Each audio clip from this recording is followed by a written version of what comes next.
इस बाजार का कोई सरकार नहीं है। जिन लोगों ने सरकार के भरोसे बाजार में पूंजी लगा दी, उनके दुख को कोई समझने पूछने वाला नहीं है।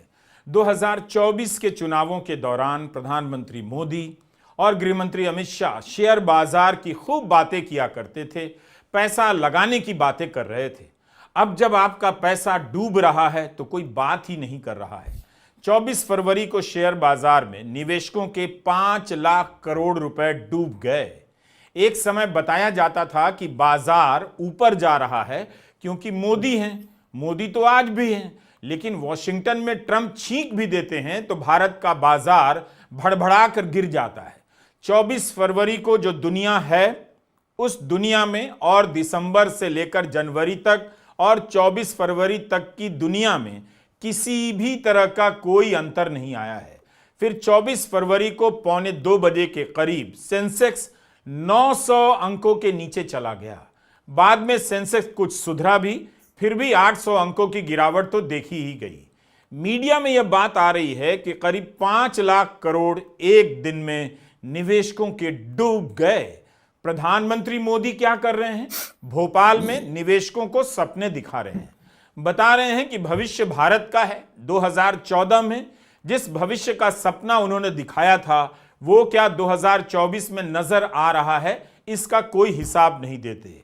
अब भविष्य के सपने को 2030 के पार ठेला जा रहा है। वाइब्रेंट गुजरात की फ्रेंचाइजी कई राज्यों में खुल गई है। हर दूसरे राज्यों में इन्वेस्टर समिट हो रहे हैं। उद्योगपतियों के साथ प्रधानमंत्री नजर आते हैं। बिजनेस की कितनी चिंता करते हैं, इस छवि पर लगातार काम करते हैं। लेकिन बिजनेस का असली हाल क्या है, इस पर बात नहीं करते। बाजार गिर रहा है, लेकिन प्रधानमंत्री के दावे आसमान छूते जा रहे हैं। ट्रंप के ऐलान को लेकर पूरी दुनिया में बहस चल रही है कि उनके देश की अर्थव्यवस्था पर क्या असर पड़ेगा। लेकिन निवेशक सम्मेलन में प्रधानमंत्री मोदी ने एक शब्द इस पर नहीं बोला, इशारे में भी बात नहीं की। इस वक्त दुनिया की सबसे बड़ी आर्थिक खबरों में तो यही होती है कि ट्रंप ने टैरिफ को लेकर क्या कहा है। भारत का बाजार गिर रहा है, लेकिन निवेशकों की महफिल सजाई जा रही है और तालियां बजवाई जा रही हैं। लेकिन इतने लंबे चौड़े भाषण में एक शब्द इस पर नहीं कि विदेशी निवेशक भारत से पैसे क्यों निकाले जा रहे हैं। आज के ही अखबार में खबर छपी है कि इन दिनों भारत का बाजार अक्टूबर 2024 के बाद से $1 ट्रिलियन घट गया है और चीन के बाजार का आकार 2 ट्रिलियन बढ़ गया है। चीन डबल हो गया, भारत का बाजार सूख कर इकहरा हो गया है। एक तरफ निवेशकों का भारत में विश्वास घटा है, लेकिन प्रधानमंत्री का भाषणों में विश्वास हर दिन बढ़ता ही जा रहा है। उनका सबसे बड़ा निवेश लगता है अब भाषण ही हो चुका है। क्या आपको यह बात परेशान नहीं करती कि निवेशकों का सम्मेलन हो रहा है, बड़े बड़े उद्योगपति आए हैं, प्रधानमंत्री मोदी ट्रंप की टैरिफ नीति पर बोलते ही नहीं, एक शब्द नहीं कहा। इतना क्या ट्रंप से घबराना? इसकी कभी रिपोर्ट ही नहीं आती कि निवेशक समिट में जो वादे हुए हैं, करार हुए हैं, असल में जमीन पर कितने उतरे हैं। यहां बैठे भारत के उद्योगपतियों के मन में क्या यह सवाल नहीं उठता होगा कि दुनिया में इतनी उथल पुथल मची है और ट्रंप की नीति पर एक लाइन नहीं है। यह भी नहीं कि टैरिफ राज आ रहा है, आप लोग कमर कस लीजिए, आविष्कार कीजिए, अपने उत्पादों को बेहतर कीजिए, यह भी नहीं बोलते हैं। भारत मिलकर इसका मुकाबला करेगा, चुनौतियों के लिए तैयार रहिए, ये सारी बातें गायब है। कोई चर्चा तक नहीं, जबकि ट्रंप ने प्रधानमंत्री मोदी के सामने टैरिफ को लेकर बातें की थी। प्रधानमंत्री मोदी के भाषण से आपको पता ही नहीं चलेगा कि जो विदेशी निवेशक है, उनका भारत से भरोसा घट गया है। वे हर महीने कई हजार करोड़ रुपया भारत के बाजार से निकाल रहे हैं और शेयर बाजार गिरता जा रहा है। सरकार के दावों से अलग बाजार अलग अलग सच्चाइयां हर दिन बता रहा है।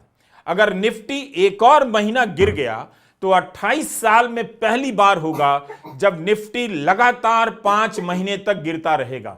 ऐसा मार्केट के 34 साल के इतिहास में सिर्फ 2 बार हुआ है। फरवरी में 17 में से 15 दिन बाजार गिरा है। इस महीने केवल 3 दिन कारोबार बचे हैं। महाशिवरात्रि को बाजार बंद रहेगा। अगर इन 3 दिनों में भी निफ्टी में गिरावट जारी रही तो 34 साल में तीसरी बार ऐसा होगा। 2001 में बाजार करीब 4 महीने तक गिरता चला गया। तब इसलिए गिरा क्योंकि .com का बुलबुला फट गया था। 2007-8 के दौरान बाजार गिरा, खूब गिरा, तब मंदी आई थी दुनिया भर में। लेकिन इस बार क्या हो रहा है? इस बार यह हुआ कि जीडीपी को लेकर जो माहौल बनाया गया था वो गलत निकला। सरकार का ही आंकड़ा आ गया कि जीडीपी के आंकड़े कम रहेंगे, उसके बाद से बाजार गिरने लगा। रिजर्व बैंक डॉलर बेच बेच कर रुपए को बचा रहा है, वरना अब तक $1 100 के नीचे चला गया होता, यह भी कहा जाता है। डोनाल्ड ट्रंप हर दिन कुछ ना कुछ बोल रहे हैं। ब्रिक्स मर गया, प्रधानमंत्री मोदी चुप। आप टैरिफ लगाएंगे तो हम भी उतना ही लगा देंगे, इस पर भी प्रधानमंत्री मोदी चुप। भारत की तरफ से कोई जवाब ही नहीं दिया जा रहा है, चुपचाप आयात शुल्क घटा दिया जाता है। इसका जवाब सरकार नहीं दे रही है कि दुनिया तो वही है, तब फिर भारत का बाजार क्यों गिर रहा है और चीन का बाजार क्यों मजबूत होता जा रहा है?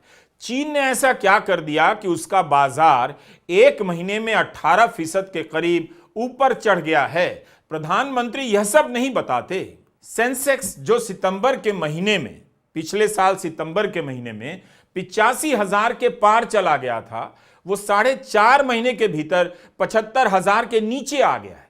10,000 से ज्यादा नीचे आया है। निफ्टी भी 23,000 के नीचे है। 22 फरवरी को इकोनॉमिक टाइम्स में निष्ठा अवस्थी ने एक रिपोर्ट लिखी है और उन्होंने अपनी रिपोर्ट में बताया है कि सेल इंडिया बाई चाइना का ट्रेंड चल रहा है, यानी भारत का स्टॉक बेचकर निवेशक चीन के स्टॉक में पैसा लगाना पसंद कर रहे हैं। इस साल विदेशी निवेशकों ने भारत के बाजार से 1,12,000 करोड़ रुपए निकाले हैं। अकेले फरवरी में विदेशी निवेशकों ने 33,527 करोड़ से अधिक की इक्विटी बेच दी। बिजनेस स्टैंडर्ड में सिराली गुप्ता का लेख भी उसी तरफ इशारा करता है जिस तरफ निष्ठा अवस्थी कर रही हैं। सिराली लिखती हैं कि विदेशी निवेशकों ने उस समय पैसा निकाला जिस समय चीन अपनी अर्थव्यवस्था को ठीक करने के लिए कई तरह के कदम उठाने लगा। बाजार अमेरिका का भी गिर रहा है। 12 फरवरी के वीडियो में हमने आपको बताया था क्यों निवेशक अमेरिका की तरफ भाग रहा है। अमेरिका के अलावा चीन में भी निवेश कर रहा है। इलेक्ट्रॉनिक वाहन के शो में हमने देखा कि सारी लड़ाई अमेरिका और चीन की है। भारत जैसे देश बाजार बनकर रह गए हैं, इतना उत्पादन नहीं कर रहे हैं कि इन दोनों देशों की टक्कर में आ जाएं। ऑटो और फार्मा सेक्टर में भी गिरावट है, कारण ट्रंप की टैरिफ को लेकर धमकियां। आयात शुल्क ने भारत के इस 2 मजबूत सेक्टर को हिला दिया। शुक्रवार को सेंसेक्स 424 अंक नीचे बंद हुआ और निफ्टी 50 117 अंक नीचे। यह निफ्टी 50 का 2025 का सबसे निचला स्तर था। ट्रंप ने धमकी दी है कि फार्मा पर 25% टैरिफ लगा देंगे। भारतीय फार्मा के निर्यात का 30% हिस्सा अमेरिका जाता है, इसलिए ऑटो के अलावा फार्मा पर भी बुरा असर पड़ा है। Adani ports, Tata motors, sun pharma, Cipla, doctor Reddy, power grid, Zomato, ICICI bank, SBI और अल्ट्राटेक सीमेंट में भी गिरावट देखी गई। बहुत सारे शेयर ऐसे हैं जिनके दाम 52 सप्ताह यानी 1 साल के सबसे निचले स्तर पर हैं। इस कारण कई कंपनियों का आकार सिमट गया है। किसी का मार्केट कैप 35% घटा है तो किसी का 28%।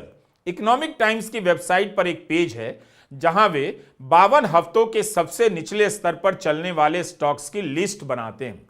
इसमें 24 फरवरी के दिन 208 स्टॉक सूची में शामिल किए गए हैं। आईटी के शेयरों पर आज सबसे बुरा असर पड़ा।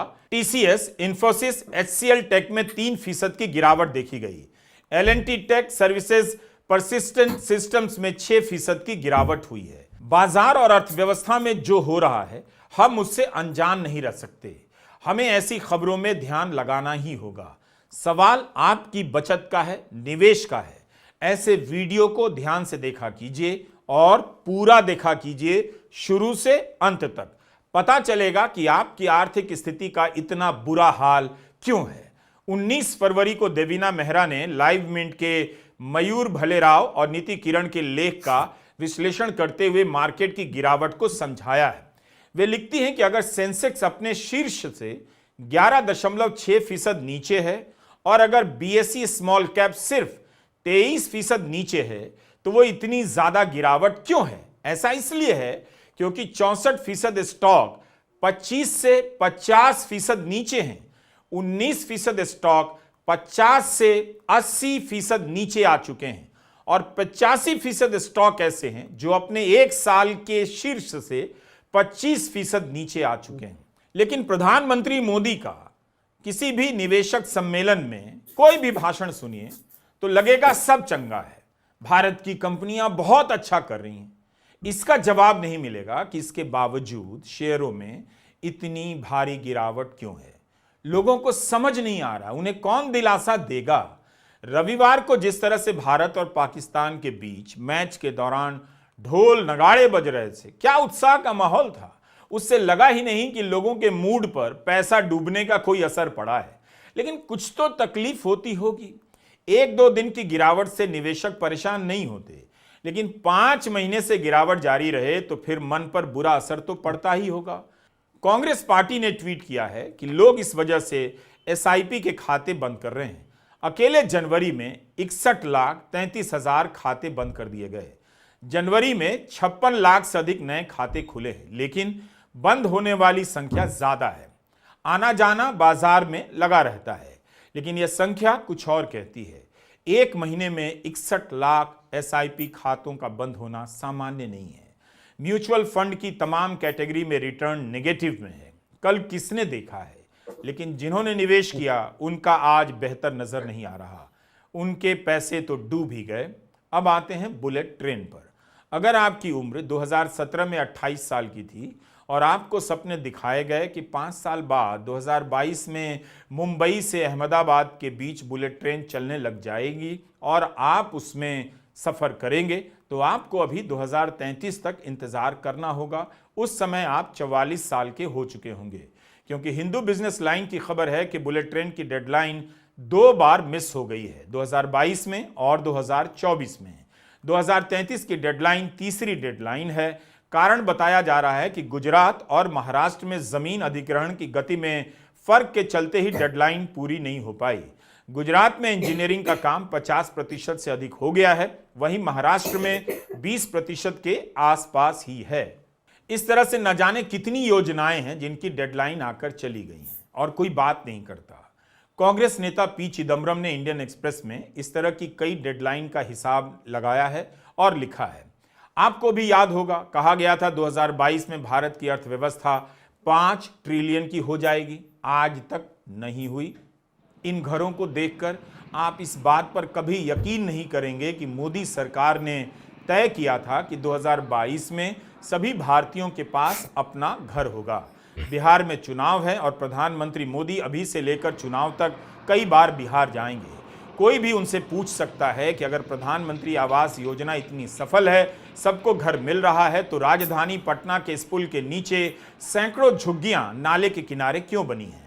वैसे 2022 तक सभी घरों में बिजली पहुंचाने का वादा किया गया था। उम्मीद है नाले के किनारे की इन बस्तियों में बिजली पहुंचा दी गई होगी। हम कितनी बार आपको बताएं कि 2022 तक किसानों की आमदनी दुगनी होने का वादा किया गया था। क्या हुई? 2022 में ही बुलेट ट्रेन चल जानी चाहिए थी, अब 2033 में चलेगी। 11 साल में एक बुलेट ट्रेन नहीं चल सकी, जबकि बुलेट ट्रेन की टेक्नोलॉजी का आविष्कार तो नहीं करना था। यह दुनिया की बहुत पुरानी टेक्नोलॉजी है। एक उपलब्ध टेक्नोलॉजी से चलने वाली ट्रेन को भारत में लाकर चलाने में यह हाल है। अर्थव्यवस्था निश्चित रूप से एक मुश्किल दौर से गुजर रही है। आप इस पर ध्यान दीजिए। नमस्कार, मैं रवीश कुमार।